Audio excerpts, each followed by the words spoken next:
Hello my dear friends, মই ইশান আৰু তোমালোকক স্বাগতম জনাইছোঁ TSL the Science Ladder চেনেলটোলৈ। আজি আমি পঢ়িম ক্লাছ 10 সায়েন্সৰ চেপ্টাৰ 1। ওকে, চেপ্টাৰ 1ৰ পৰা আজি আমি ষ্টাৰ্ট কৰিম। চেপ্টাৰ মানে গোটেই চেপ্টাৰটো একেলগে নপঢ়োঁ, ডেফিনেটলি নপঢ়োঁ। আমি আজি today is the lecture number 1 আৰু লাহে লাহে আমি গৈ থাকিম। ওকে, তো ভিডিঅ'টো লাষ্টলৈকে চাবা, কাৰণ লাষ্টলৈকে চালেহে কিবা এটা বুজি পাবা। আৰু তোমালোকক মই কৈছিলোঁ যে তোমালোকক মই কিছুমান ইম্পৰ্টেণ্ট টপিক দিম বুলি, টপিকৰ ওপৰত ভিডিঅ' বনাম বুলি কৈছিলোঁ, বাট কিছুমান অলপ মানে টেকনিকেল কাৰণৰ কাৰণে মই তোমালোকক ভিডিঅ' আপলোড কৰিব নোৱাৰিলোঁ। চ' চৰি ফৰ ডেট। তো আহা, আজিৰ পৰা আমি চেপ্টাৰ ষ্টাৰ্ট কৰিম একদম ফাৰ্ষ্টৰ পৰা লাষ্টলৈকে। অ'কে, তো চাবা ভিডিঅ'টো কেনেকুৱা লাগে জনাবা লাষ্টলৈকে চাই। যদি কিবা বুজি পোৱা তেনেহ'লে লিখিবা কমেণ্টত, আৰু যদি বুজি পোৱা নাই, কিবা যদি ডাউট থাকে তেতিয়াও লিখিবা। অ'কে, তো আহা আজি আমাৰ প্ৰথম ভিডিঅ'টো আৰম্ভ কৰোঁ। হেল্ল' গাইজ, তেন্তে আহা আজিৰ এই ভিডিঅ'টো আৰম্ভ কৰোঁ। অ'কে, তো আজি প্ৰথম অধ্যায় মই কৈছিলোঁ ৰাসায়নিক বিক্ৰিয়া আৰু সমীকৰণ। তো আহা আজি ছায়েন্সৰ ক্লাছ 10 ছায়েন্সৰ প্ৰথম অধ্যায়টো আৰম্ভ কৰোঁ। এতিয়া প্ৰথম অধ্যায়টোৰ নাম কি? ৰাসায়নিক বিক্ৰিয়া আৰু সমীকৰণ। অ'কে, এতিয়া ৰাসায়নিক বিক্ৰিয়া মানে কি? ৰাসায়নিক বিক্ৰিয়া মানে কি? এতিয়া ইয়াত চোৱা, তোমালোকে লিখা আছে যেতিয়া এটা ৰাসায়নিক পৰিৱৰ্তন ঘটে তেতিয়াই আমি এটা ৰাসায়নিক বিক্ৰিয়া ঘটা বুলি ক'ব পাৰোঁ। চোৱা, যেতিয়া ৰাসায়নিক বিক্ৰিয়া এটা ঘটা মানে কি? যিকোনো এটা বস্তু এটা অৱস্থাৰ পৰা আন এটা অৱস্থালৈ যোৱা। অ'কে, এতিয়া চোৱা, ৰাসায়নিক বিক্ৰিয়া মানে কি? ৰাসায়নিক পৰিৱৰ্তন মানে কি? যিকোনো পৰিৱৰ্তন হ'ব পাৰে। তোমাৰ ধৰি লোৱা যেতিয়া আমি চাহ বনাম, অ'কে, চাহপাত, পানী, অ'কে, এইবিলাকো ৰাসায়নিক পৰিৱৰ্তন, এইবিলাক ৰাসায়নিক বিক্ৰিয়া হ'ব পাৰে, মানে ধৰি ল'ব পাৰা আৰু ৰাইট। এইবিলাকো ৰাসায়নিক বিক্ৰিয়া, কাৰণ চাহপাত বনালে কি লাগে? চাহ বনাবলৈ আমাক কি লাগে? চাহপাত লাগে, পানী লাগিব, অ'কে, পানী লাগিব, জুই লাগিব, তাপ লাগিব। এইকেইটা হ'ল বেছিক ৰিকুৱাৰমেণ্ট। কিছুমানে চেনি খায়ো নাখায়ো, সেইটো বাদ দিয়া। এইকেইটা হৈ গ'লে আমাৰ কি হৈ যায়? চাহ হৈ যায়, হয় ন? তো এয়াই হ'ল ৰাসায়নিক পৰিৱৰ্তন। কিবা এটা বস্তু, যিকোনো বস্তুৰ আমাৰ ৰাসায়নিক পৰিৱৰ্তন ঘটিলেই তাক ৰাসায়নিক বিক্ৰিয়া হোৱা বুলি কোৱা হয়। অ'কে, তো অহা নেক্সট পেজলৈ যাওঁ আৰু ডিটেইলত পঢ়িম। এতিয়া চোৱা, ৰাসায়নিক পৰিৱৰ্তন হৈছে বুলি আমি কেনেকৈ গম পাম? কিবা এটা বস্তুৰ, যিকোনো বস্তুৰ ৰাসায়নিক পৰিৱৰ্তন হৈছে বুলি আমি কেনেকৈ গম পাম? সেইটো গম পাবলৈ হ'লে আমি এই 4টা পইণ্ট মনত ৰাখিব লাগিব। অ'কে, ইয়াত কি দিছে? অৱস্থাৰ পৰিৱৰ্তন, ৰঙৰ পৰিৱৰ্তন, গেছৰ উৎপত্তি, উষ্ণতাৰ পৰিৱৰ্তন। অ'কে, এতিয়া অৱস্থাৰ পৰিৱৰ্তন মানে কি? চোৱা, ধৰি লোৱা যিকোনো এটা বস্তু জুলীয়া অৱস্থাত আছিলে, তাৰ অৱস্থাৰ পৰিৱৰ্তন হৈ পেলাই সেই জুলীয়া বস্তুটো কি হৈ গ'ল? গেছীয়লৈ পৰিৱৰ্তন হৈ গ'ল। অ'কে, বা গেছীয় বস্তুটো গোটা বস্তুলৈ হৈ গ'ল, বা জুলীয়াটো গোটা হৈ গ'ল, যিকোনো হ'ব পাৰে। এইকেইটাইতো ন অৱস্থা, ৰাইট? অৱস্থাৰ পৰিৱৰ্তন হ'ল জুলীয়াৰ পৰা গেছীয়, বা গেছীয়ৰ পৰা গোটা, বা গেছীয়ৰ পৰা জুলীয়া। সেইকেইটাই হ'ল অৱস্থাৰ পৰিৱৰ্তন, মানে এইটোতো বুজি পাই গ'ল, ৰাইট? এতিয়া ৰঙৰ উৎপত্তি হ'ব পাৰে, ডেফিনেটলি হ'ব পাৰে। এতিয়া চোৱা, ৰঙৰ উৎপত্তি মানে কি? সেইটোতো জানাই, ধৰি লোৱা এইটো কিবা কলা বস্তু এটা, এইটো বিক্ৰিয়া কৰি পেলাই কলা বস্তুটো কি হৈ গ'ল? ৰঙা হৈ গ'ল। অ'কে, তো ৰঙৰ পৰিৱৰ্তনো হ'ব পাৰে, ইয়াত পৰিৱৰ্তনেই আছে। চোৱা, ৰঙৰ পৰিৱৰ্তন, মই উৎপত্তি কৈ আছোঁ। চোৱা, ৰঙৰ পৰিৱৰ্তন হৈছে। গেছৰ উৎপত্তি হ'ব পাৰে, সেইটোতো গম পাইছাই। গৰম হৈ গ'ল, বিক্ৰিয়া কৰোঁতে গৰম হৈ গ'ল কিবা এটা বস্তু, তো গেছৰ উৎপত্তি ডেফিনেটলি হ'ব। বা ঠাণ্ডা হৈ গ'লেও হয়। অ'কে, যদি কোনোবাই ভাবিছা ঠাণ্ডা হ'লে কেনেকৈ হয়, ফ্ৰিজটো খুলি চাবা, ধোঁৱা ওলাই। অ'কে, তো উষ্ণতাৰ পৰিৱৰ্তন, অ'কে, য়েছ, উষ্ণতাৰ পৰিৱৰ্তন ডেফিনেটলি হ'ব। কিছুমান বস্তু বিক্ৰিয়া কৰি গৰম হৈ যায়, কিছুমান বস্তু ঠাণ্ডা হৈ যায়। অ'কে, হ'ব পাৰে, বেছিভাগ বস্তু গৰমেই হৈ গৈছে। তো সেইটো বুজি পাই গ'লা। এতিয়া চোৱা, শব্দ সমীকৰণ। অ'কে, শব্দ সমীকৰণ কি? এতিয়া এইটো ষ্টেটমেণ্টটো এইটো বাক্যটোলৈ মন কৰা মেগনেছিয়াম ফিটা এডাল অক্সিজেনত জ্বলালে মেগনেছিয়াম অক্সাইডলৈ পৰিৱৰ্তন হয় এইটো ধৰি লোৱা ইয়াত মেগনেছিয়াম কি মেগনেছিয়াম এডাল ধাতু এইটো ক'ত আছে কি কথা এইটো তোমালোকে পৰ্যাবৃত্ত তালিকাখন আছে নহয় এখন পঢ়িবা পৰ্যাবৃত্ত তালিকাৰ মিনিমাম 30 যদি 30ও নোৱাৰা 20 to must 20 মুখস্থ কৰিবাই ফৰ ক্লাছ 10 আৰু 30 যদি পাৰা well and good এইটো বেলেগ কথা বাট যদি নোৱাৰা 20 টো কৰিবই লাগিব কাৰণ 20 নহলে নহব বুজি পালা তো পৰ্যাবৃত্ত তালিকাত পাবা কি ধাতু কি অধাতু কি বুজি পাইছা না এইখিনি পাম বাৰু নেক্সট চেপ্টাৰত আছে পিছৰ চেপ্টাৰত আছে তো এতিয়া চোৱা মেগনেছিয়ামৰ ফিটা এটা যেনিবা তাত আমি জ্বলাই দিলো ওকে এটো মেছ কাঠি এটা দি আমি জ্বলাই দিলো ওকে জ্বলাই দিয়াৰ লগে লগে এতিয়া চোৱা মানে কিছুমান পিছত তুমি কিছুমান কোৱেশ্চন পাবা তাত মানে লিখা থাকে অমুক ধাতুটো জুইৰ লগত বিক্ৰিয়া কৰি কি বনিব বায়ুৰ লগত বিক্ৰিয়া কৰি কি বনিব বুজি পাইছানে তেনেকুৱা যদি থাকে জুইৰ লগত বিক্ৰিয়া বায়ুৰ লগত বিক্ৰিয়া যদি থাকে তেতিয়া আমি কিহৰ লগত বিক্ৰিয়া বুলি ধৰিম অক্সিজেনৰ লগত বুজি পালা এতিয়া ইয়াত জুই জ্বলাই দিছো মানে কি মেগনেছিয়ামটো জুইৰ লগত বিক্ৰিয়া কৰিছে মানে কি অক্সিজেনৰ লগত বিক্ৰিয়া কৰিছে বুজি পালানে অক্সিজেনৰ লগত বিক্ৰিয়া কৰিছে এতিয়া মেগনেছিয়ামে অক্সিজেনৰ লগত বিক্ৰিয়া কৰি এটো মেগনেছিয়াম হা এটো মেগনেছিয়াম গম পাইছা ন মেগনেছিয়ামে অক্সিজেনৰ লগত বিক্ৰিয়া কৰি মেগনেছিয়াম অক্সাইড বনিছে এটো দেখিছানে এটো যেনিবা মেগনেছিয়াম অক্সাইড বুজি পাইছা এটো চোৱা ইয়াত লিখা আছে মেগনেছিয়ামৰ ফিটা এডাল অক্সিজেনত জ্বলালে মেগনেছিয়াম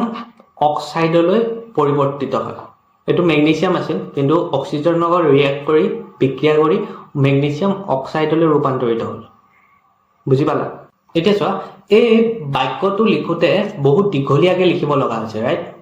মেগনেছিয়ামৰ ফিটা এডাল অক্সিজেনত জ্বলালে মেগনেছিয়াম অক্সাইডলৈ পৰিৱৰ্তিত হয় বহুত দীঘলীয়াকৈ লিখিব লগা হৈছে এটো আমি চমুকে কেনেকৈ লিখিব পাৰিম এটো চোৱা এটো মেগনেছিয়াম প্লাস অক্সিজেন মানে মেগনেছিয়াম আৰু অক্সিজেনে দুটাৰ বিক্ৰিয়া কৰিছে বুজি পাইছানে মেগনেছিয়াম এটো ধৰি লোৱা মেগনেছিয়াম এটো ধৰি লোৱা অক্সিজেন দুইটাই বিক্ৰিয়া কৰি কি উৎপন্ন কৰিছে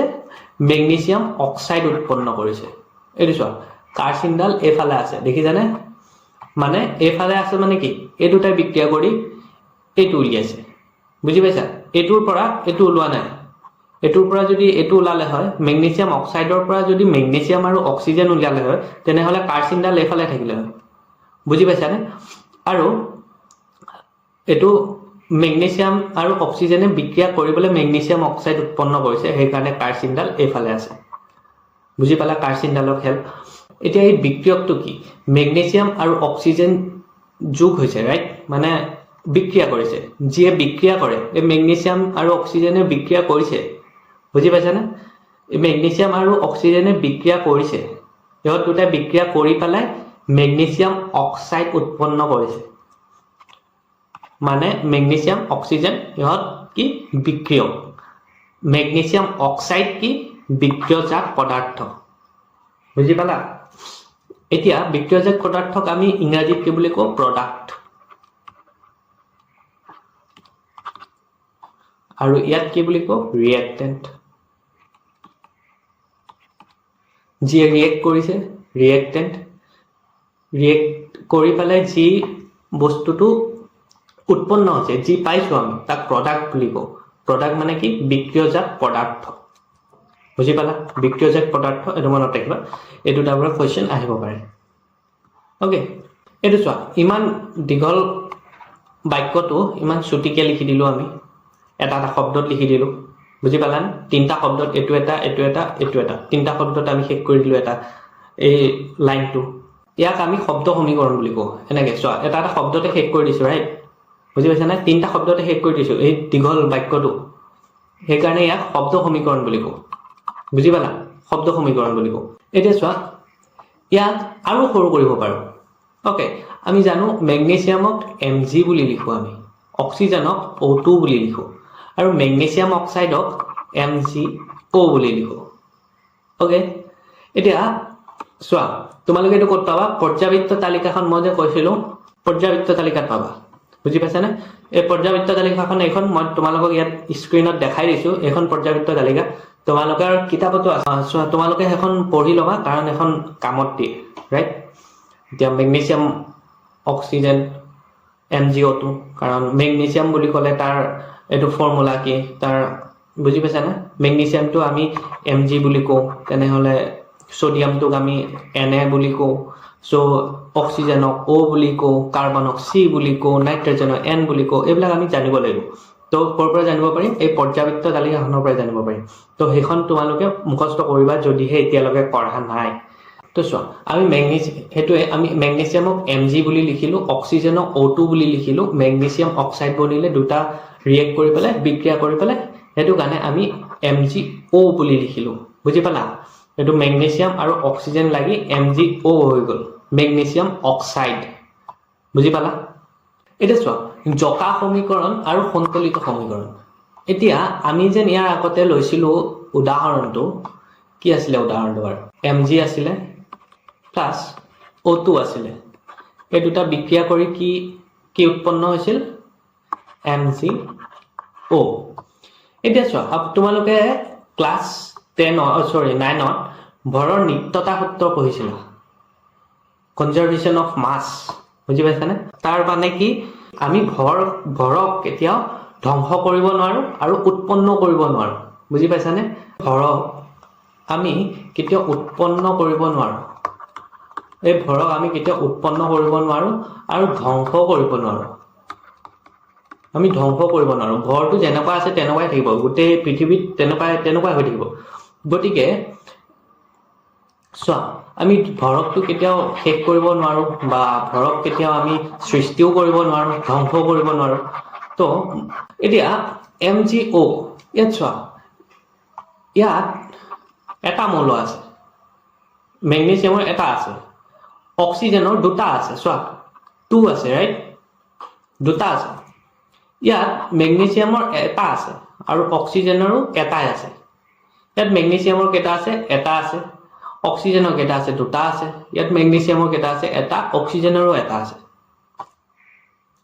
কিন্তু আমি ভৰ নিত্যতা সূত্ৰত কি পাইছিলো ভৰ সৃষ্টিও কৰিব নোৱাৰি ধ্বংস কৰিব নোৱাৰি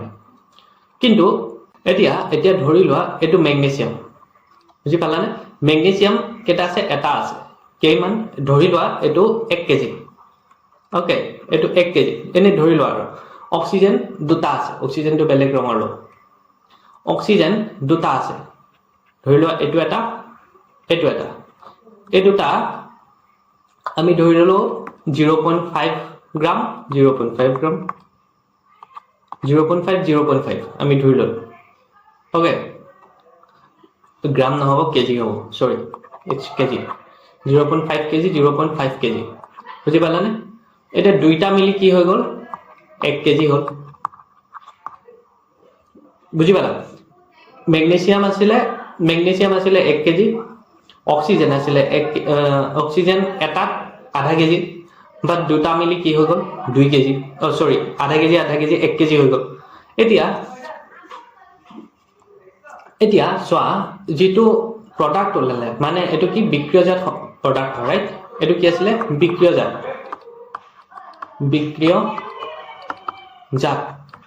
এটো বিক্ৰিয়জাত পদাৰ্থ আছিল আৰু এটো কি আছিলে বিক্ৰিয়ক আছিল ৰাইট এটা বিক্ৰিয়জাত পদাৰ্থত কি দেখি জানে মেগনেছিয়াম কেটা আছে এটা বাৰু ঠিক আছে 1 কেজি আছিল ওকে মানি ললো 1 কেজি আছিল বাট অক্সিজেন চোৱাচোন অক্সিজেন কেটা আছে এটা মানে কিমান 0.5 কেজি এতিয়া ইয়াৰ টোটাল 1 কেজি আৰু 1 কেজি মিলাই কিমান হল 2 কেজি হৈ গল 2 কেজি হৈ গল কিন্তু ইয়াত চোৱা 1 কেজি আৰু 0.5 কেজি মানে আধা কেজি মিলে কিমান হল 1.5 কেজি আৰু আধা কেজি কত গল ভৰৰ নিত্যতা সূত্ৰ মতেটো ইয়াত যদি 2 কেজি আছিল ইয়াতো 2 কেজি থাকিব লাগিছিল কিন্তু ইয়াত আধা কেজি নাইকিয়া হৈ গল কেনেকে এটোটো হ'ব নালাগিছিল বুজি পাইছানে সেই কাৰণে এই সমীকৰণটো ভুল বুজি পাইছানে এটো সন্তুলিত হৈ থকা নাই সন্তুলিত হৈ থকা নাই মানে কি সন্তুলিত মানে কি আমি ব্যালেন্সিং মানে কি তুমি যদি ডকা পাল্লাত যদি এফালে 1 কেজি দিয়া এফালে 1 কেজি দিয়া তেতিয়া দুইটা ব্যালেন্স হৈ থাকিব সন্তুলিত হৈ থাকিব বুজি পাইছানে দুইটা মাজত থাকিব এফালে যদি 1 কেজি এফালে 2 কেজি দিয়া তেনেহলে এনেকে নামি যাব এটো সন্তুলিত হৈ থকা নাই সন্তুলিত মানে কি দুইটা ব্যালেন্স হৈ থাকিব লাগিব সমান হৈ থাকিব লাগিব এটো সোৱা সন্তুলিত হৈ থকা নাই এফালে 1.5 কেজি এফালে 2 কেজি কেনেকে সন্তুলিত হৈ আছে দুই সন্তুলিত হৈ থকা নাই এটো আমি সন্তুলিত কৰিব লাগিব বুজি পাইছানে সন্তুলিত কৰিব লাগিব সো যিবোৰ সমীকৰণ এনেকে ভুল হৈ থাকে মানে সন্তুলিত হৈ নাথাকে ভুল হৈ থাকে বুলি নহয় সন্তুলিত যোনবোৰ সমীকৰণ সন্তুলিত হৈ নাথাকে এতিয়া সোৱা এটো সন্তুলিত হৈ থকা নাই এটো ম্যাগনেসিয়াম এটা আছে অক্সিজেন দুটা আছে এফালে ম্যাগনেসিয়াম এটা অক্সিজেন দুটা এনেকে বনাব লাগিব আমি সন্তুলিত কৰিব লাগিব বুজি পাইছানে এটো সন্তুলিত হৈ থকা নাই বুজি পাইছানে সেই কাৰণে তাক জকা সমীকৰণ বুলি কোৱা হয় এনেবোৰ সমীকৰণকে আমি জকা সমীকৰণ বুলি কওঁ আৰু সেই জকা সমীকৰণবোৰ সন্তুলিত কৰি দিয়াৰ লগে লগে ব্যালেন্স কৰি দিয়াৰ লগে লগে আমি তাক সন্তুলিত সমীকৰণ বুলি কওঁ তো এটোটো বাৰু জকা সমীকৰণ ইয়াক আমি সন্তুলিত কেনেকৈ কৰিম সোৱা এটাই শিকাই দিছো নেক্সট ভিডিঅত ভালকে শিকিম ওকে আমি সন্তুলিত কৰিবলৈ শিকিম এতিয়া সোৱা এই সমীকৰণটোক আমি কেনেকৈ সন্তুলিত কৰিম Mg + O2 MgO কেনেকৈ সন্তুলিত কৰিম ইয়াত Mg আছে ইয়াত O2 আছে ইয়াত Mg আৰু O ইয়াত 2 লগাই দিও সন্তুলিত হৈ গ'ল ভুল বুজি পাইছানে এনেকৈ সন্তুলিত নকৰে সন্তুলিত কেনেকৈ কৰে সোৱা সন্তুলিত কৰিবলৈ এই তলত এনেকৈ লগাব নোৱাৰা তুমি তলত 2 লগোৱা 3 লগোৱা যি লগোৱা তলত লগাব নোৱাৰা যি লগোৱা আগত লগাব লাগিব বুজি পাইছানে এনেকৈ আগত লগাব লাগিব আগত লগাই তুমি সন্তুলিত কৰিব লাগিব ডেফিনেটলি নম্বৰে লগাবা মানে 1 2 3 4 লগাবা তুমি যি লগোৱা বাট পিছফালে লগাব নোৱাৰা এনেকৈ তলত লগাব নোৱাৰা এটো যেনেকৈ তলত আছে তলত লগাব নোৱাৰা সন্তুলিত কৰোতে সদায় আগতে লগাব লাগিব তুমি বুজি পালা এতিয়া সোৱা এটো সন্তুলিত কেনেকৈ কৰিম ইয়াত সোৱা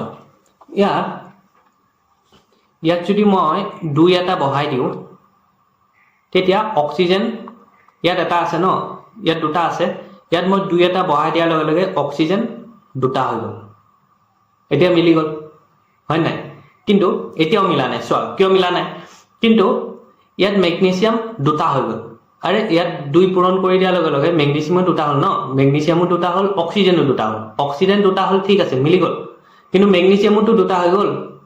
এফালেটো নিমিলা হৈ গ'ল এতিয়া আমি কি কৰিম ইয়াত যেন 2 বহালো ইয়াতো 2 বহাই দিয়া এতিয়া সোৱা এতিয়া মিলি নাই সোৱা এতিয়া সোৱা ইয়াত ম্যাগনেসিয়াম দুটা অক্সিজেন দুটা ম্যাগনেসিয়াম দুটা অক্সিজেন দুটা বুজি পালানে ইয়াত সোৱা ইয়াত যোগ আছে এটো ইয়াৰ লগত পূৰণ নহয় ইয়াৰ লগত পূৰণ কৰিবলৈ হলে আমি ইয়াত দিব লাগিব বুজি পাইছা ইয়াত যোগ আছে এটো বেলেগ ইয়াৰ লগত কেৱল এটোৱে পূৰণ হ'ব এটো যোগ আছে ন ইয়াৰ লগত যদি কিবা পূৰণ কৰিব লগা হয় তেতিয়া আমি এনেকৈ দিব লাগিব বা 2 দিয়া 4 দিয়া যি দিয়া আৰু বুজি পাইছা সো অক্সিজেন দুটা আছে ম্যাগনেসিয়াম দুটা আছে ইয়াতো আমি বনাই দিলো ম্যাগনেসিয়াম দুটা অক্সিজেন দুটা ইয়াত যোগ নাই সোৱা ইয়াত একেলগে আছে এটো এটা বুজি পাইছানে হেতু কাৰণে 2 দিওতে দুইটাতে খাটি গৈছে ম্যাগনেসিয়ামো দুটা হৈ গ'ল অক্সিজেনো দুটা হৈ গ'ল বুজি পালা তো এনেকৈ কৰে সন্তুলিত তো ইয়েস আজিলৈ মানে সন্তুলিত কৰিবলৈ শিকাম ডেফিনেটলি শিকাম কাৰণ তোমালোকৰ এক্সামত আহে এবোৰ কেনেকৈ সন্তুলিত কৰিব লাগে কি কথা কি বতৰা আমি সকলোবোৰ শিকিম নেক্সট ভিডিঅত শিকিম তো আজিলৈ মানে আহিছো তেন্তে bye bye and take care